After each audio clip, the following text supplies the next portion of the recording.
நம்முடைய குழந்தையுடைய எதிர்காலத்திற்காக பள்ளிக்கு அனுமதிக்கின்றோம்.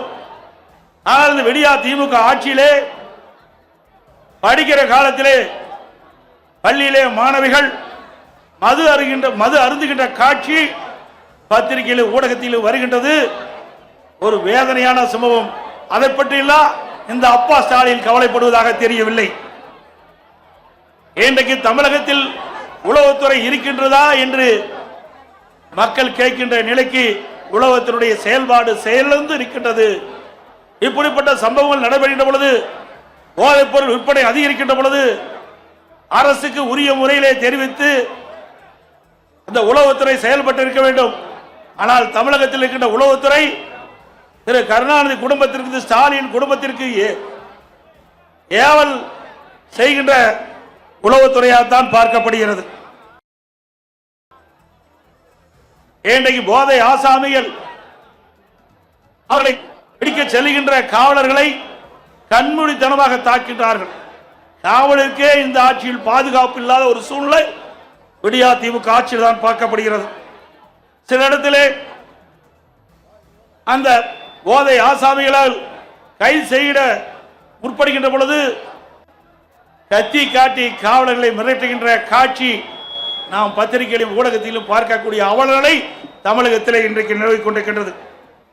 இன்றைக்கு பயிரை காப்பது வேலி, மக்களை காப்பது காவல்துறை.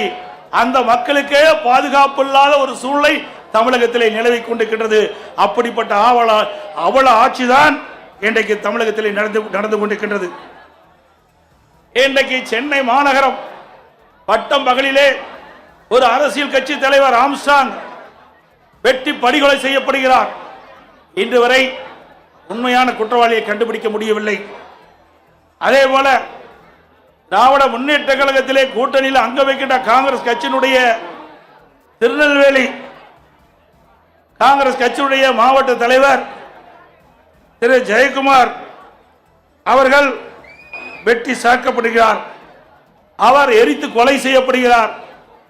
அந்த கொலை குற்றவாளிகளும் இதுவரை கண்டுபிடிக்க முடியவில்லை. இன்றைக்கு ஒரு 15 நாட்களுக்கு முன்பு நாங்குநேரில் இருசக்கர வாகனத்தில் போதை ஆசாமிகள் சாலையிலே சென்று கொண்டிருந்தவர்களை வெட்டி சாக்கின்றார்கள். அதில் 2 பேர் படுகொலை செய்யப்படுகிறார். அதே போல சிவகங்கை மாவட்டம் அந்த பகுதியில் இருசக்கர வாகனத்தில் போதை ஆசாமிகள் சென்று கொண்டிருந்த பொழுது சாலை ஓரமாக நின்றவர்களை வெட்டி சாய்க்கப்படுகின்ற காட்சி இந்த ஆட்சியிலே பார்க்கப்படுகிறது. இந்த ஆட்சியிலே பாலியல் வன்கொடுமை நடக்காத நாளே இல்லை. இன்றைக்கு கிருஷ்ணகிரியில 2 வயது குழந்தையை கூட விட்டு வைக்கலை. திராவிட முன்னேற்ற கழக கட்சியை சேர்ந்த ஒருவர் 2 வயது பச்சிளம் குழந்தையை பாலியல் சீண்டல் ஆளாக்கி கொலை செய்யப்படுகின்ற நிகழ்வு இந்த ஆட்சியிலே தான் பார்க்கப்படுகிறது.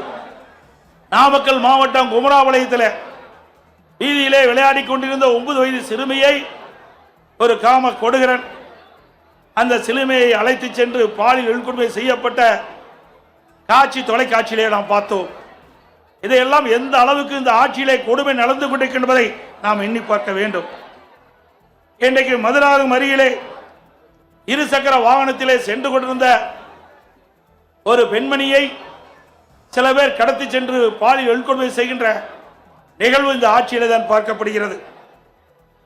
அண்மையிலே 3 நாட்களுக்கு முன்பு தூத்துக்குடி மாவட்டம் விளாத்திக்குளம் பகுதியிலே பள்ளியிலே படிக்கின்ற மாணவி, அந்த மாணவியை கடத்தி சென்று பாலியல் வன்கொடுமை செய்து கொலை செய்கின்ற ஒரு துர்ப்பாக்கியமான ஆட்சி இந்த ஆட்சியிலே பார்க்கப்படுகிறது. அந்த உடலை வாங்க 3 நாட்கள் அந்த சம்பந்தப்பட்ட பெற்றோர்களுடைய உறவினர்கள் சாலையிலே மறியல் செய்த காட்சி நாம் தொலைக்காட்சியிலே பார்த்தோம்.